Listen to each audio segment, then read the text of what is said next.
বন্ধুরা, আমি আবার চলে এসেছি মধ্যাহ্ন ভোজন নিয়ে। তোমরা কে কি বানিয়েছো, এখনো খেয়েছো কি না, কখন খাবে জানিও। আর কি বানিয়েছো একটু জানিও। আমি তো আজকে বানিয়েছি খিচুড়ি। আমার নাতনি বলে দিয়েছে একটু খিচুড়ি বানাবে আর হসপিটালে নিয়ে আসবে।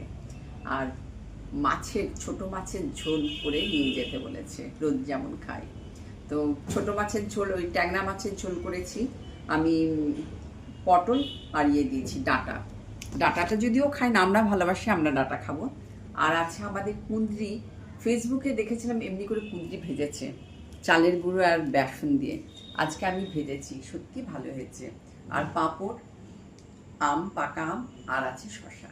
এই আমাদের মধ্যাহ্ন ভোজন। আমাদের রিল তোমরা প্রচুর শেয়ার করো, কমেন্ট করো, ফলো করো। আর ধন্যবাদ তোমাদের অনেক। হ্যাঁ, তবে কুঁদরি ভাজি আর পাঁপড়টা ওইটা খালি আমাদের জন্যই, ওইটা ডেফিনেটলি জয়ের জন্য যাবে না। জয়ের জন্য খালি খিচুড়ি আর মাছটা যাবে ওর।